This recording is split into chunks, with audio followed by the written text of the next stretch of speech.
ಆತ್ಮೀಯ ಸ್ನೇಹಿತರಿಗೆಲ್ಲ ಶರಣಾರ್ಥಿಗಳು. ಇಂದಿನ ವಚನದ ವಾಚನ ಮತ್ತು ವ್ಯಾಖ್ಯಾನ ಕಾರ್ಯಕ್ರಮಕ್ಕೆ ಸ್ವಾಗತ. ಸ್ನೇಹಿತರೆ, ಇಂದು 12ನೇ ಶತಮಾನದಲ್ಲಿ ಆದ್ಯ ವಚನಕಾರನೆಂದು ಪ್ರತಿಪಾದಿಸಿರುವ ನಮ್ಮ ಜೇಡರ ದಾಸಿಮಯ್ಯನವರ ಹುಟ್ಟಿದ ದಿನ, ಅಂದರೆ ಅವರ ಜಯಂತಿ. ಈ ಸುಸಂದರ್ಭದಲ್ಲಿ ಅವರು ರಚನೆ ಮಾಡಿರುವ ಒಂದು ವಚನವನ್ನು ನಾನೀಗ ನಿಮ್ಮ ಮುಂದೆ ವಾಚನದ ಮೂಲಕ ಪ್ರಸ್ತುತಪಡಿಸ್ತಾ ಇದ್ದೇನೆ. ಅದಕ್ಕಿಂತ ಪೂರ್ವದಲ್ಲಿ ಅವರ ಕಾಯಕ ನಿಷ್ಠೆಯನ್ನು ಅರಿಯಲೇಬೇಕಾಗ್ತದೆ. ತಾವು ನೇಯ್ಗೆ ಕಾಯಕದಲ್ಲಿಯೇ ಶಿವನನ್ನು ಕಂಡಂಥ ವ್ಯಕ್ತಿ ನಮ್ಮ 12ನೇ ಶತಮಾನದ ಜೇಡರ ದಾಸಿಮಯ್ಯ. ಆದ್ದರಿಂದ ಕಾಯಕದಲ್ಲಿಯೇ ಭಗವಂತನನ್ನು ಕಾಣಬೇಕು ಎಂಬ ತತ್ವ 12ನೇ ಶತಮಾನದ ವಚನಕಾರರೆಲ್ಲರದು ತತ್ವ ಅದಾಗಿದೆ. ಆ ದಾರಿಯನ್ನು ಹಾಕಿಕೊಟ್ಟವರು ನಮ್ಮ ಜೇಡರ ದಾಸಿಮಯ್ಯನವರು. ಬನ್ನಿ, ಅವರ ವಚನವನ್ನು ನಾನೀಗ ನಿಮ್ಮ ಮುಂದೆ ಪ್ರಸ್ತುತಪಡಿಸ್ತಾ ಇದ್ದೇನೆ. ಕಡೆಗೀಲಿಲ್ಲದ ಬಂಡಿ ಹೊಡೆಗಡೆಯದೆ ಮಾಡ್ಬುದೇ, ಕಡೆಗೀಲು ಬಂಡಿಗ ಧಾರವಯ್ಯ. ಕಡೆಗೀಲಿಲ್ಲದ ಬಂಡಿ ಹೊಡೆಗೆಡೆಯದೆ ಮಾಡ್ಬುದೇ, ಕಡೆಗೀಲು ಬಂಡಿಗ ಧಾರವಯ್ಯ.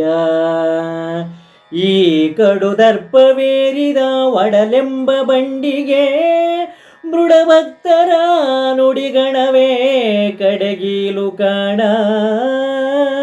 ಮೃಡಭಕ್ತರ ನುಡಿಗಡಣವೇ ಕಡೆಗೀಲು ಕಾಣ ರಾಮನಾಥ. ಕಡೆಗೀಲು ಕಾಣ ರಾಮನಾಥ.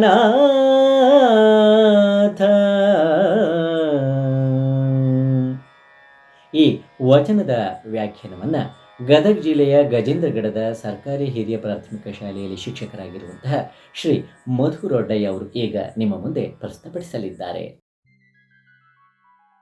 ಆತ್ಮೀಯರಿಗೆಲ್ಲ ನಮಸ್ಕಾರ. ಜೇಡರ ದಾಸಿಮಯ್ಯನವರು ತಮ್ಮ ಈ ವಚನದಲ್ಲಿ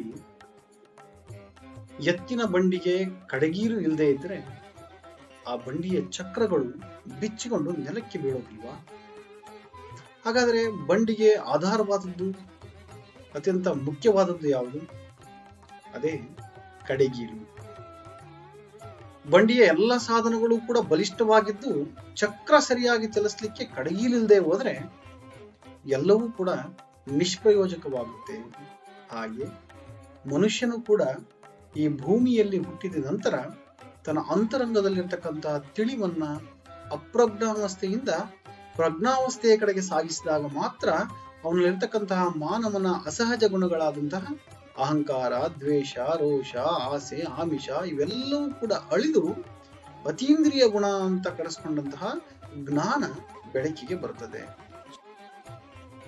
ಬಂಡಿ ಓಡ್ಲಿಕ್ಕೆ ಚಕ್ರಗಳು ಬೇಕು, ಚಕ್ರಗಳು ಸರಿಯಾಗಿ ಕೆಲಸ ಮಾಡ್ಲಿಕ್ಕೆ ಕಡೆಗೀಲುಗಳು ಬೇಕೇ ಬೇಕು. ಇಲ್ಲದೆ ಇದ್ರೆ ಬಂಡಿ ಬಿದ್ದು ಹೋಗೋದಂತೂ ಖಚಿತ.